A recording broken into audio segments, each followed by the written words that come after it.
아멘. 할렐루야.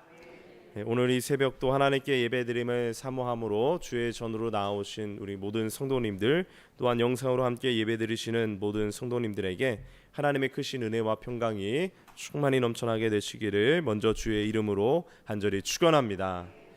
오늘은 고린도후서 9장의 말씀을 통하여서 풍요의 은혜를 누리려면이라는 제목으로 말씀을 전하겠습니다. 먼저 오늘 본문 말씀은 크게 세 단락으로 우리가 나누어 볼 수 있습니다. 먼저 첫 번째 단락 1절에서 5절까지의 말씀으로 긍정적으로 고린도 교회 성도들에게 다른 사람, 특별히 예루살렘 교회를 섬기는 것에 대해 독려하고 있는 내용입니다. 그리고 두 번째 단락은 6절에서 11절까지의 말씀으로 베품을 통해 얻는 유익에 대하여 설명하고 있습니다. 그리고 마지막 12절에서 15절까지의 말씀으로 하나님께 감사로 영광과 찬양을 올려드리는 그러한 내용입니다. 우리는 믿는 자로서 믿음의 고백을 드릴 때에 우리 삶의 주인이 하나님이심을 고백하고 선포합니다. 이 말에 담겨진 의미가 무엇인가요? 지금 내가 누리고 있는 모든 것들은 나의 능력으로 이룬 것이 아니라 하나님께서 나에게 맡겨주셨다는 것을 인정하는 것입니다. 모든 것이 하나님의 은혜였음을 고백하는 것입니다.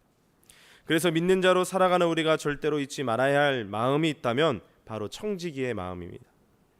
우리의 건강도, 우리의 힘과 능력과 물질도, 또 우리의 자녀도, 또 나에게 맡겨진 직무와 직분도 다 하나님께서 맡겨주셨음을 잊지 말아야 합니다. 그래서 믿는 우리에게 중요한 개념은 소유의 개념보다 맡겨주신 것을 어떻게 사용할지에 대한 관리 또는 나눔의 개념이 더 중요합니다. 우리는 그저 청지기일 뿐이기에. 그래서 어제 본문부터 오늘 본문까지는 이러한 정신과 개념, 즉 소유의 개념보다는 나눔의 개념으로 접근하고 있습니다. 그렇게 바울은 예루살렘 교회를 돕는 일에 대해 계속 이야기하고 있는 것입니다. 그러면 고린도 교회는 과연 어떤 교회였을까요? 2절을 보시면은 고린도 교회가 어떠한 교회였는지 파악할 수 있습니다. 2절 말씀에 이는 내가 너희의 원함을 알미라 내가 너희를 위하여 마게도냐인들에게 아가야에서는 1년 전부터 준비하였다는 것을 자랑하였는데 과연 너희의 열심이 퍽 많은 사람들을 분발하게 하였느니라. 아멘. 지금 사도 바울은 고린도 교회를 자랑하는데 무엇을 자랑하고 있습니까? 1년 전부터 예루살렘 교회를 돕기 위해 헌금을 준비했다는 것입니다. 자랑이라는 표현의 원어를 찾아보니까 그 뜻이 기뻐하다, 영광을 돌린다라는 그러한 의미가 또한 담겨 있습니다. 즉 사도 바울은 고린도 교회를 바라보면서 기뻐했던 것입니다. 그러면 사도 바울이 고린도 교회의 모습을 보고 기뻐한 내용이 무엇이었습니까?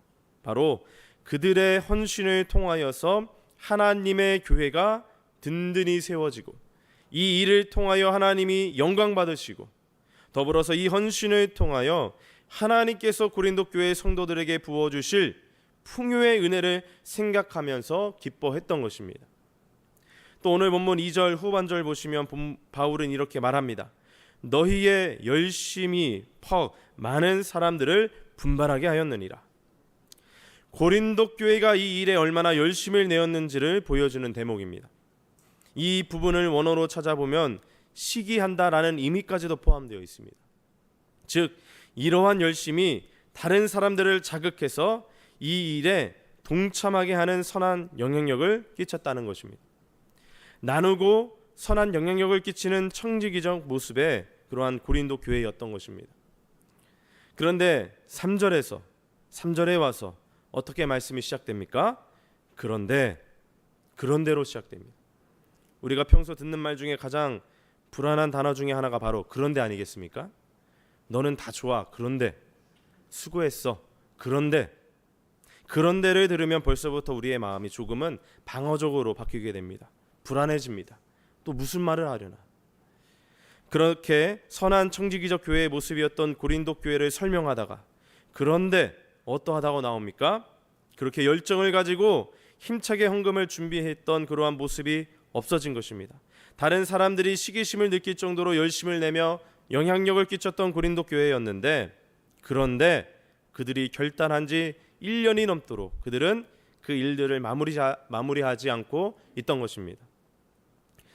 그러면 그렇게 헌신적이었던 그들이 왜 지금은 이렇게 주저앉아 있었던 것일까요? 당시 고린도 교회에 처한 상황을 미루어 볼 때에 그 교회 안에는 많은 문제들이 있었습니다. 분쟁의 문제, 직분의 문제, 도덕적 음란의 문제, 고소의 문제 등등 끊임없는 이러한 시비들이 교회 안에서 일어났었습니다. 그래서 그 문제들을 바라보다가 하나님이 기뻐하시는 일들을 준비할 수 없게 되었고, 자연스럽게 예루살렘 교회를 돕는 일이 우선순위에서 저 뒤로, 한참 뒤로 물러나게 되어 버린 것입니다. 그래서 이러한 안타까운 상황 가운데 있는 고린도 교회를 바라보며 사도 바울은 평안의 말로써 그들의 마음을 움직이기 시작합니다. 그럼 이제 하나님 나라의 사역을 함께 온전히 이루어 나가기 위해 필요한 그러한 모습들에는 어떠한 신앙적 자세와 결단이 요구되는지 함께 오늘 본문 말씀을 함께 나누면서 몇 가지 영적인 교훈과 은혜들을 깨닫고 기도의 제목을 얻고자 합니다. 첫째로, 격려만큼 좋은 약이 없습니다. 격려만큼 좋은 약이 없습니다. 앞서 말했듯이 오늘 본문을 통해 고린도 교회가 영적인 위기 가운데 있다는 것을 파악할 수 있습니다. 고린도 교회 안에는 수많은 문제들이 있었고, 그로 인해 그들이 해야 할 일을 감당하지 못하고 지체하고 있는 모습을 보게 됩니다. 예배는 있었지만 형식만 남아 있었고, 교제는 있었지만 참 사랑의 모습은 없었습니다. 또 헌신은 하지만 기쁨이 없었습니다. 그래서 사도 바울은 디도를 통하여 그들이 잃어버린 것들을 깨닫게 하고 다시금 하나님의 귀한 사역에 열심을 내도록 격려하고 있는 것입니다. 특별히 사도 바울은 고린도 교회가 시작한 구제헌금 모금 운동이 잘 마무리될 수 있도록 여러 가지로 그들을 격려하고 있습니다. 그는 고린도 교회의 성도들이 어려운 형편에 있는 예루살렘 교회를 돕기 원하는 것을 잘 알고 있었습니다. 예루살렘 교회를 돕는 일은 고린도 교회의 성도들이 자원하는 것이었습니다. 사도 바울은 그들의 그 모습을 높이 평가했습니다. 많은 사람들에게 자랑할 만큼 귀감이 되는 신앙의 모습이었기 때문에.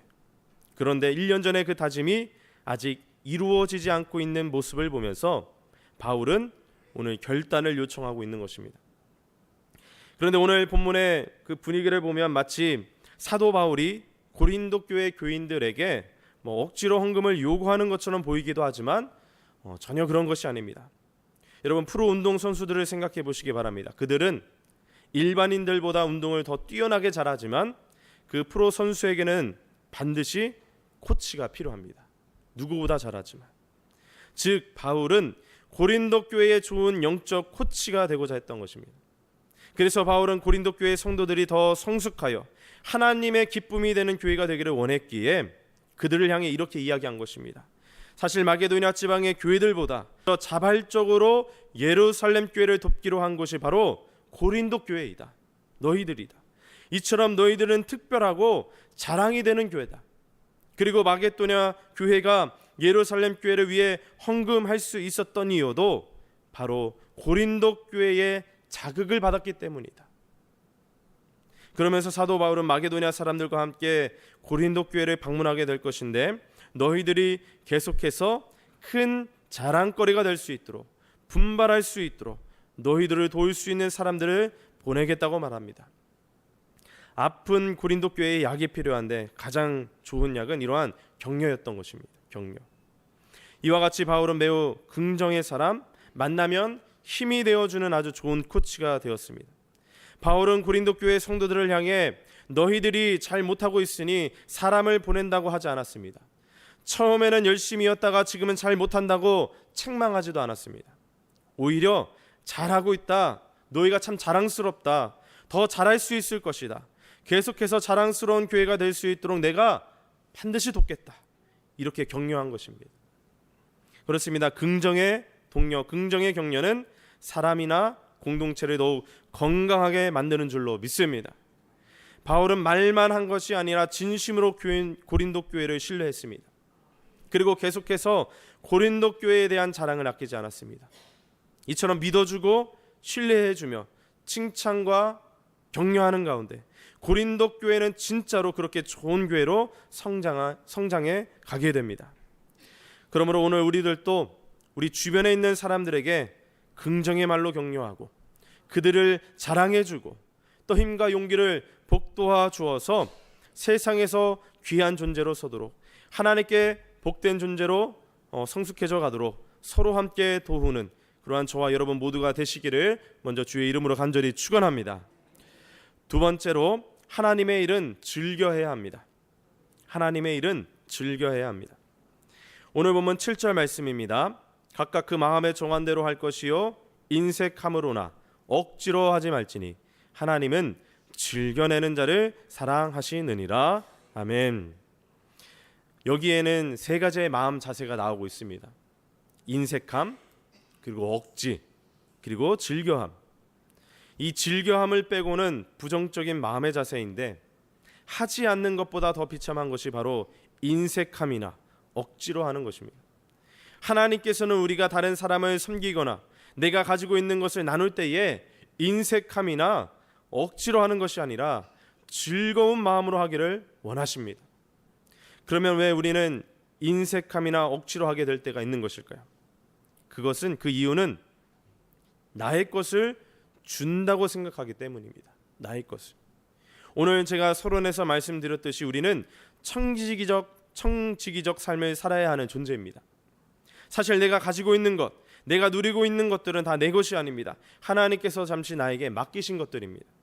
그런데 우리는 내 능력으로, 내 힘으로 이루었다고 생각하기에 인색함과 억지로의 이러한 자세가 나타날 수밖에 없는 것입니다. 그러므로 나의 모든 것은 모두 다 하나님께서 주신 것임을 꼭 믿으시기를 바랍니다. 이것을 믿고 즐거이 나눌 때에 우리는 더 풍족해질 수 있는 줄로 믿습니다. 8절 말씀을 보시면 하나님이 능히 모든 은혜를 너희에게 넘치게 하시나니 이는 너희로 모든 일에 항상 모든 것이 넉넉하여 모든 착한 일을 넘치게 하게 하려 하심이라 라고 말씀합니다. 즉 우리 안에 나눔의 마음을 품게 하신 분도 하나님이시고 그 마음을 품었다면 그 일을 이루시는 분도 하나님이시라는 겁니다. 단지 우리는 하나님의 도구가 될 뿐입니다. 그래서 우리는 오히려 하나님의 귀한 도구가 될 수 있음에 즐거이 동참하고 감사해야 하는 것입니다. 그래서 바라옵기는 우리에게 이러한 마음이 있기를 간절히 소망합니다. 억지로가 아니라 자발적으로, 인색함이 아니라 즐거이 헌신하는 우리 모두가 되기를 간절히 바랍니다. 제가 선교구 목회를 하면서 성도님들께 제일 감사한 것이 있다면 자발적으로 참여하는 모습을 볼 때입니다. 또 즐거이 헌신하는 모습을 볼 때입니다. 그러한 모습을 통해서 하나님 아버지의 흐뭇한 마음을 조금은 알 것 같습니다. 교회의 행사나 또 교육 프로그램 이러한 곳에 자발적으로 즐거이 등록하고 참여하시는 분들을 보면 죄송합니다만 너무나 이뻐 보이십니다. 그런데 전화하고 권면하고 부탁해서 억지로라도 참여케 하는 그러한 경우도 있는데 사실 생각해 보면 이 모든 것들이 누구를 위한 것들입니까? 다 본인의 은혜를 위한 것들입니다. 나의 신앙을 키우고 내 영혼을 살리고 나의 믿음이 자라게 하는 일들인데 거기에 인색해하거나 즐거이 참여하지 못하신다면은 결국 제 손해입니까? 결국 내 손해입니다. 내 손해. 물론 오늘 여기 계신 분들은 그러한 분들이 한 사람도 없는 충성하시는 분들인 줄로 믿는데 바라옵기는 모든 헌신에 기쁨을 더하시고 모든 주의 일에 인색함이나 억지로 하지 아니하고 즐겨함으로 주님을 기쁘시게 하고 더 나아가 풍성한 은혜를 누리시는 주인공들 다 되시기를 주님의 이름으로 간절히 축원합니다.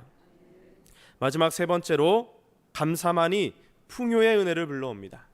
감사만이 풍요의 은혜를 불러옵니다. 오늘 사도 바울은 우리의 모든 섬김의 근원이 바로 감사로부터 시작되어야 함을 이야기합니다. 왜냐하면 우리의 감사가 깊어질수록 우리의 행동도 더욱 거룩해지고 이웃을 향한 사랑과 섬김의 모습으로 나타날 수 있기 때문입니다. 그래서 사도 바울은 고린도 교회를 향해 너희들이 감사함으로 모은 이 헌금이 예루살렘 교회로 하여금 또 감사를 불러올 것이라고 말합니다. 감사는 또 다른 감사를 불러온다는 것입니다. 그러기에 감사는 우리 안에 풍요의 은혜가 넘치도록 하는 것입니다. 사랑하는 우리 성도 여러분, 감사의 고백을 통해 또 다른 더 큰 감사의 제목을 얻을 수 있음을 믿으시기 바랍니다. 감사는 더 큰 감사를 불러옵니다. 그렇습니다. 하나님은 작은 일에 감사하는 사람에게 복을 주셔서 더 큰 일로 감사하게 해주십니다. 그래서 스펄전 목사님은 이러한 말을 했습니다.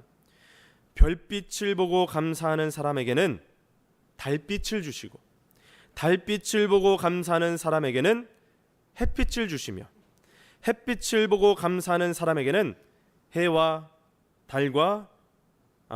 달이 필요 없는 영원한 빛을 주신다. 그래서 오늘 우리는 그동안 내가 얼마나 많은 축복을 누렸는지 거기에 감사할 수 있어야 합니다. 별빛에도 감사하고 달빛에도 감사하며 햇빛에도 감사할 때 결국 영원한 빛, 생명의 빛을 받는 복된 인생이 되는 것입니다. 오늘 본문에는 특별히 감사에 대한 말씀이 많이 등장하는데 결론적으로 바울이 모든 것에 감사해야 했습니다. 그는 이방인들이 유대인을 돕게 된 것으로 인하여 감사했습니다. 선교지가 역으로 모교회를 돕게 된 것입니다. 단지 도왔다는 것 때문이 아니라 이것을 계기로 예루살렘 교회와 이방 교회들이 서로 위해 중보하고 서로 사모하고 그리스도 안에서 한 형제 자매가 되었다는 것에 감사한 것입니다. 그래서 바울은 오늘 본문 마지막 15절에서 어떻게 고백합니까? 말할 수 없는 그의 은사로 말미암아 하나님께 감사하노라. 아멘. 여기서 말할 수 없는 그의 은사란 바로 예수 그리스도의 구원의 은혜를 뜻합니다. 결국 사도 바울의 가장 큰 감사는 예수 그리스도의 구원의 은혜가 모든 것을 하게끔 하셨다는 것입니다. 참으로 귀한 믿음의 고백인 것입니다. 그러므로 오늘 우리들도 주님께서 구원하셨음에 감사하고 주님께서 풍요롭게 하셨음에 감사하며 그러한 감사가 감사를 남는 이 고백이 끊임없이 이어지기를, 그리하여 그 감사의 고백 가운데 풍요의 은혜가 임하여지는 그러한 복된 인생이 되시기를 주님의 이름으로 간절히 축원합니다. 기도드립니다. 참 좋으신 하나님 아버지, 이 이른 새벽 주의 말씀 듣게 하시고 그 말씀 깨닫게 하시니 감사를 드립니다. 우리가 말씀을 깨달아 아는 것에서 멈추지 않게 하시고 그 말씀을 꼭 우리의 삶으로 살아내는 거룩한 주의 백성들 다 되게 하여 주시옵소서. 특별히 격려를 통해 다른 사람을 세워가는 신실한 주의 일꾼들 되게 하시고 모든 헌신에 기쁨을 더하여 또 모든 주의 일에 인색함이나 억지로 하지 아니하고 즐겨함으로써 주님을 기쁘시게 하는 우리 모두가 되게 하여 주시옵소서. 더 나아가 감사의 고백 가운데에 풍요의 은혜를 누리는 거룩한 주의 백성들 다 되게 하여 주시옵소서. 이 시간 주님 앞에 귀한 예물을 성결하여서 하나님께 올려드린 손길들이 있습니다. 11조와 또 1,000번째 또 다양한 감사의 제목들 가운데 꼭 응답하여 주시고 이 예물이 사용되어지는 모든 곳곳마다 하나님의 뜻이 성취되게 하여 주시옵소서. 또한 정성껏 예물을 올려드리는 그 성도님들의 그 손길 가운데, 그 삶 가운데 하나님의 기름 부으심의 역사가 충만케 하여 주시옵소서. 이 모든 말씀 살아서 역사하시는 우리 주 예수 그리스도의 이름으로 간절히 기도하옵나이다. 아멘.